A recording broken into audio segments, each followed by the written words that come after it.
get that rolling and close this door. So I have fun things for us to play around with. Dun, dun, dun. So our first thing is to go to the board and get a piece of chalk and draw like a profile view, a little stick figure, you know, so just a circle for the head and a line for the spine. And just, you know, you can do it on the board over there or right here. And just draw a profile stick figure.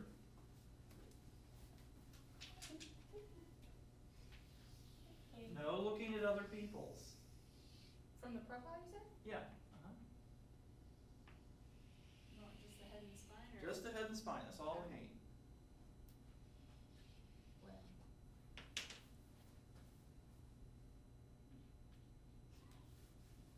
Well. Okay, good. Now, observe. Here, let's all get it this way because so we have, this is the profile, so here's your head, and then, you know, the spine has this curve in, and then back, and then in, and then, you know, there's the curves in spine.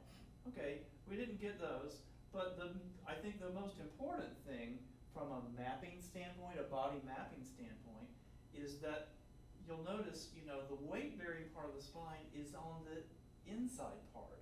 You know, the back that we feel, you know, you can take your fingers and trace along your back there. That's those prominences that you're feeling there that are really there, and there's one that goes that way, one that goes that way, one that goes that way, to protect your spinal cord, which is then inside. I've got another picture for that. But the weight-bearing part, you know, and where the discs are and so on, is on the inside. So, you know, that's maybe a little bit a little off. You know, this is pretty close if you think, you know, and the AO joint on the inside is really very close, right there, inside your ear and like right back of where your palate is. So, yeah, it needs to go a little more central. Yeah. Okay, so there's that. And let me show you this picture as well. Just gather around, okay? So you've got, you know, here's the skull. And then, you know, this is where the weight is born. And your spinal cord's behind that. And our food tube is behind our air tube, you know, and you think, okay, yeah, well, what is that, you know? But there's your windpipe right there in the front, you know, and then the swallowing and all is behind our air tube. So if you just thinking about, then your head is really balanced right there. Here's your soft palate and the back wall of your mouth that you can touch with your tongue. And then that C1 and C2 are right there, right, just almost straight in from your ears, which leads me to the next thing to try. So take your fingers, so this is a little body mapping 101, okay, stick them in your ears for just a second. Okay, now imagine a line going straight between your fingers. Now take one finger and put it kind of, you know, bridge of your nose, like the bony bump there of your nose. Now imagine, you know, that line intersecting with the one between your ears. Like wiggle your head around a little bit. And that is where that balance point is. So if you go straight in from your ears, you know, and straight back from really kind of that bridge of your nose, right there, you know, so, you know, like your palate is here, then the back wall of your mouth, it's right there. You know, if you don't have the gag reflex, you can take your finger and push against that back wall and you're touching that vertebrae. It's right there. So this is really what's so crucial about that freedom there in our neck and that head-neck relationship, because where is that? Well, that's like right there where we're getting all our lovely resonance with our voice, you know? And so, and all of those things are so closely interconnected. Your muscles of your soft palate, some of your swallowing muscles, that balance point of your head on your spine, they're all very, very close to each other. So if we have tension in that head-neck relationship there, it's going to affect a lot of things. Now, let's just try just a smidge of singing. So we're going to just sustain like a ah, okay? And as you sing, start in, your kind of good singer alignment, and then let your head, fall off, back and down. And listen to what happens to your sound, okay? Try it.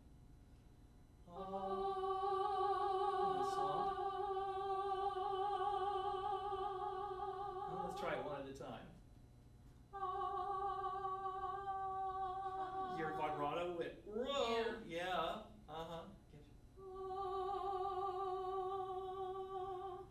we hear this like, all of a sudden. Your tongue probably went, okay, give it a shot. Your timbre kind of thins out a little bit is what I mainly heard. So that balance is really important, and one of the things you can do as a teacher, you're looking at a student and you're just like, You say, turn profile for me, and you just have them sing this way, and if they're here, you can go, okay, well now I know why they're sounding the way they are. And it can be as simple as something like you say, why don't you take your hand and put it on the back of your neck? And they'll go, it feels kind of tense. So could you let that go? Even a little bit? And they might, oh, wow. Or if you can show them, I had one time, I don't have it set up right now, but at one point I had a computer camera at profile like that, and then the image was projected onto the computer that was straight in front of them, so they could see themselves profile and straight on, looking straight ahead. And man, you talk about a great bit of feedback for somebody, because if they're here, they're gonna go, I look like crap. Okay? All right, good. So, and the between the ears and nose thing, that's something you can do with your students. You can just tell them, all right, you guide them with a little bit of that mapping. Think about right in from your ears, and they can take their other finger and see, oh wow, my jaw joint's right there.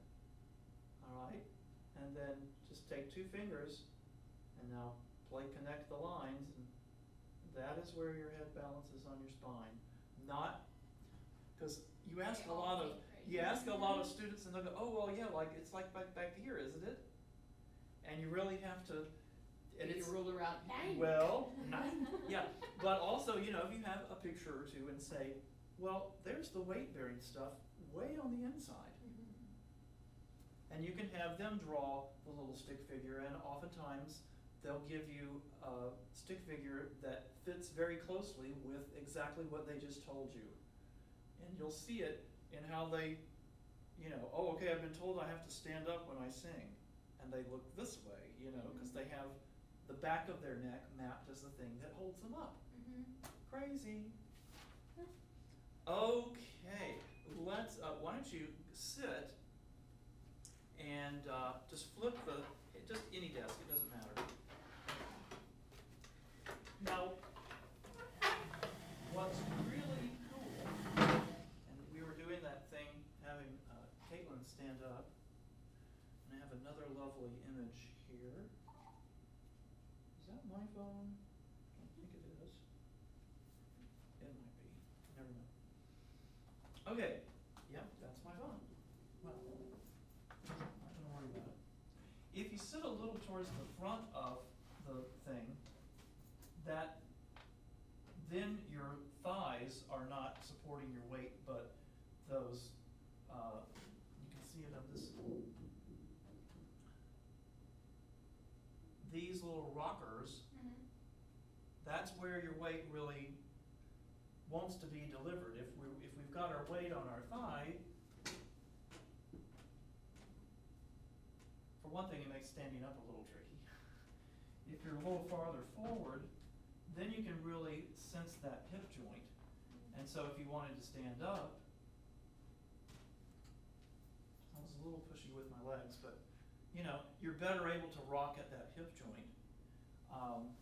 Some people find, and I remember my wife found this when she was carrying a baby, is the little wider stance when you stand up, you know, then you have a little greater stability. But this is something to kind of pay attention to with your students. If they're having a hard time finding where that hip joint is, you know, and they want to bend here instead of bend at their hip joint, is have them sit, and you know, it's a little less comfortable, you know, because it's like those bones are right there. But that's actually better on our back.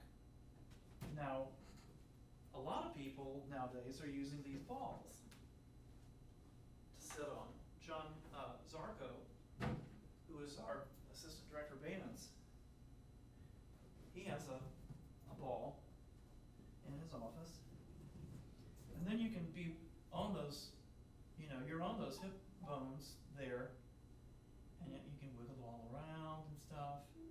Sometimes, I've had you sit on this before, you know, I'll have students,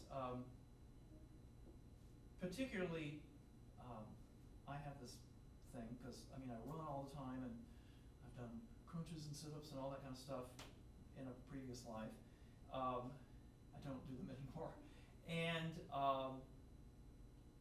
I tend to grip a lot with my abdominal muscles too much, you know, where I can't get a full breath in, or they engage too hard when I start to sing, and then you kind of get that, you know, punched start. And doing something like this where I'm seated takes a lot of that load off. I don't tend to grip as much here. And so a ball like this can be really handy for, you know, just kind of playing around. Okay, where is my weight balanced like that? There's also, you know, exercises you can do on these balls that are really fun. And I've had color hero sopranos who love to bounce.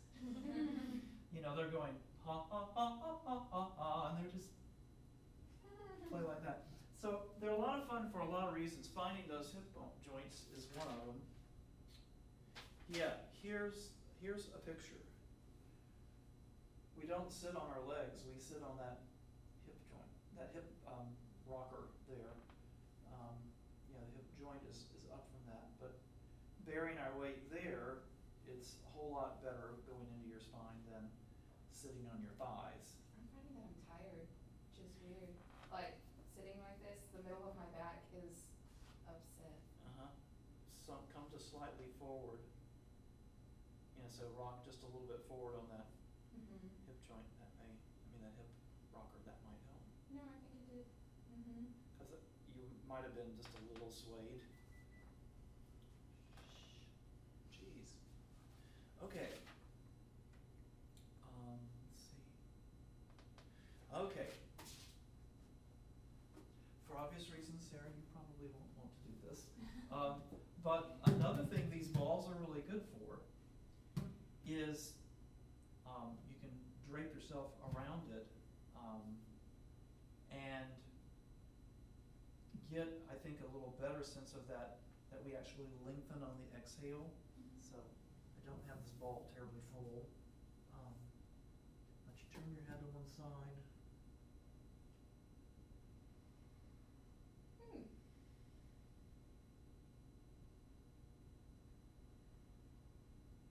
You said we lengthen when we inhale or exhale? Exhale.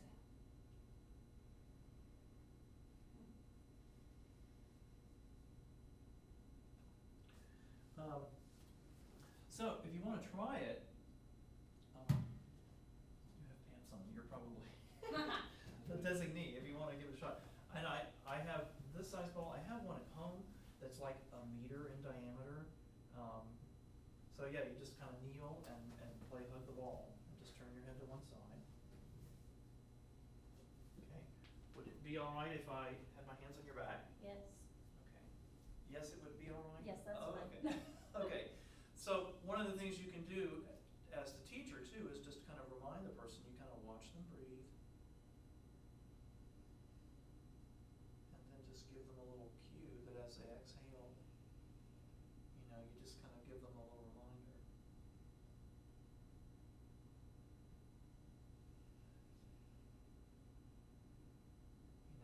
Because what we're after is that increased length from head to hips.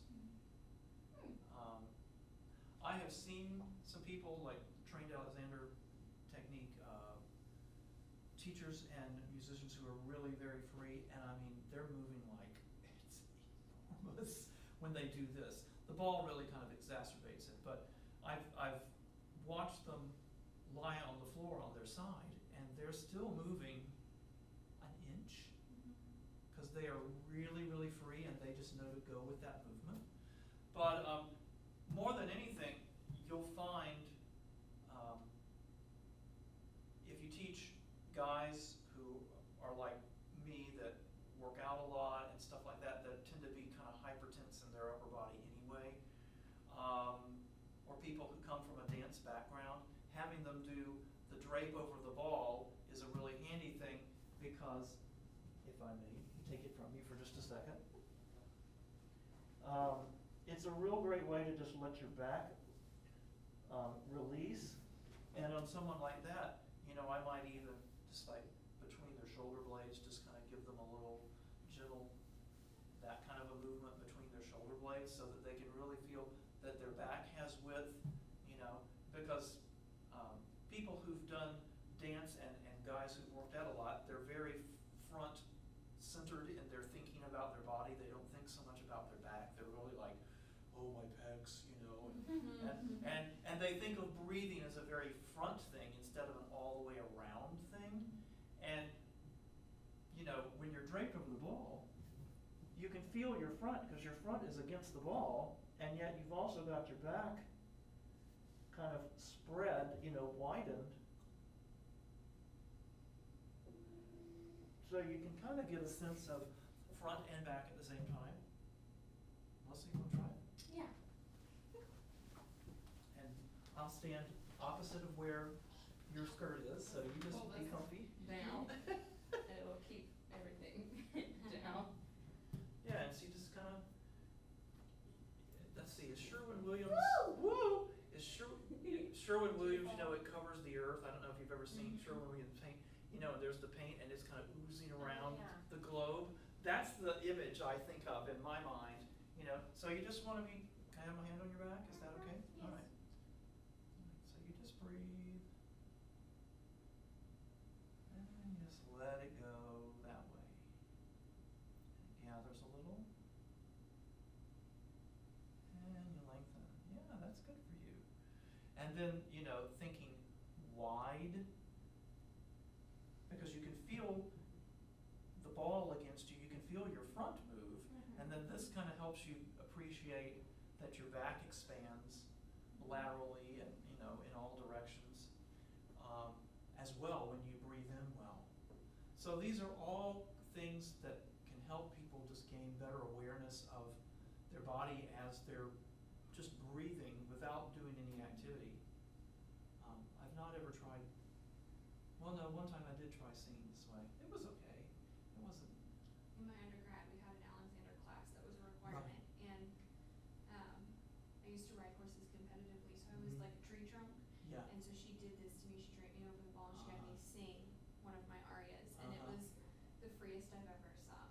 It was really incredible. I mean, it didn't do much for my lower breathing and whatnot, being against the ball, but having that freedom in my back was. There was a whole new sound in my voice that I'd never experienced. Yeah, Really that's cool. That is cool. My back likes this so much. I bet. I bet. You know, these things, you can get them at like Toys R Us, and you know, you can go to a gas station, and if you've got, oftentimes you can get the little needle, you know, for inflating these. Or, I mean, honestly, you could use a bicycle pump with the needle thing in the hole, just pump, pump, pump, and blow them up. I've got a little attachment for a compressor that we can run out of the cigarette lighter in the car, and it works just as well. But, you know, Toys R Us, they're like $20, you know, and they're great for sitting on when you're doing work on a computer or at a piano, and for doing this kind of stuff. It's not a bad investment. Okay, you're gonna have to get up, I'm sorry. That was very good how she got up. Did you notice that she rolled back, you know, and kind of got your weight? Yeah, good for you. So, fun stuff. And, okay, you stay over there. Is that gonna work? More or less. And, I mean, I got these. This is the Skokie, the Anatomical Chart Company, Skokie, Illinois. I don't know. I got these online. I got this one and I got one of the muscle system, but you can get things cheaper than this. I think I paid, I don't know, $20 or something like that, and it's all laminated with the, you know, I can do that. So, but anyway, you know, you can get these things really quite cheaply. You can go to there's a scientific supply store actually on Bandera Road. If you go down 1604 to Bandera, and you go left and get onto Bandera like you're heading into town on Bandera, and you go up a hill. You know, you get past all the shopping centers. You go up a hill, and then you start to head down, and it's on the right-hand side, and it's like a scientific supply place, and they probably have these things. Is it before the CVS or after? It's before the CVS, yeah, and it's on the right-hand side. There's a new Episcopal church over there, Episcopal Church of the Holy Spirit, and then it's right there. It's before you get to the CVS, and yeah, I mean, you can get yourself a cheap chart like this. It's handy. I mean, I know you're teaching at the studio and stuff. Something like this, it's real handy for dispelling students' myths about their body. Mm-hmm. It's like, well, no, actually, your jaw joint is like real up in their way. Really? You know. So anyway, handy things and you can deduct those things because it's a teaching. It's an expense either for your education, or if you're teaching for fun and profit, then you deduct it, you know, against your income. So. Is it normal to feel like you can't see anything? Well, your eyes are used to being in a certain position. Yeah. And I mean, I wear glasses, and I'm going to the eye doctor. I need to get a new prescription because I've noticed I'm adapting how I sit because I'm doing this because I'm trying to look out the bottom of the glasses because that's where the prescription is stronger. When I'm sitting at my computer, it's like stop, and in my office chair, I can raise the chair so that I'm looking and down a little bit better. I feel myself trying to like tilt my head back so I can see you better. When I do that. Well, you know, you can use your eyes. I know, Your head can be there, and then you're looking up a little bit. Yeah. Yeah. Because this makes that. Exactly. Okay, the balance board. Oh, the balance board.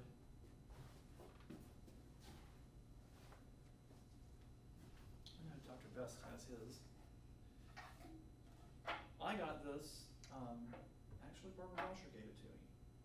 Or John, her husband, gave it to me. Anyway, it was made in Colorado, but you can make one real cheap. You get a piece of 1/2-inch plywood, and then another piece of that, or a like a 1x4, and just you can nail it together.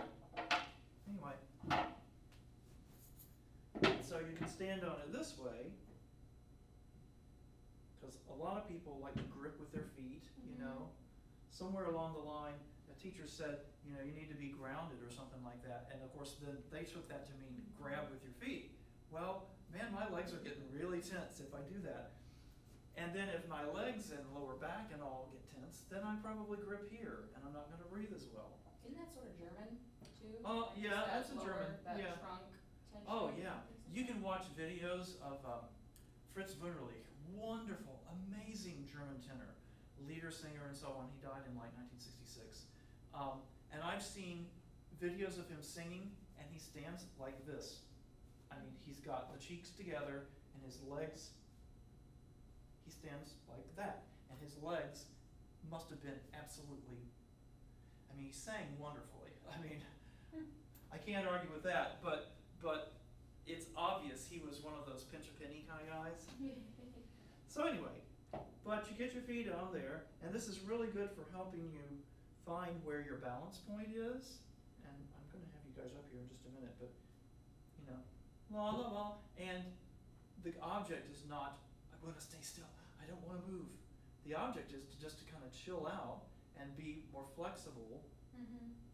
And sooner or later, you know, after 4 or 5 minutes, when I use this, you know, I'll just stand on it and I might, you know, be going over my words in a song, and I give my body kind of a chance to just, okay, calm down. Because the minute I start to fight it, you know, I'm doing this the whole time. But just chill out, stay easy and not locked in my knees or my hips or my ankles, and then I can sing pretty well. So if you guys want to try it, you know, the piano's right there, and you just want to get the arch of your foot right over the balance point. So go, girl. Sang this last semester, didn't I? Yeah, you did a little bit of Hated it every last minute of semester. it. You know, you're doing okay. Hey. Even with Not extra baby weight. front on my heavy. man. And again, you know, it's like it's a negative reinforcer.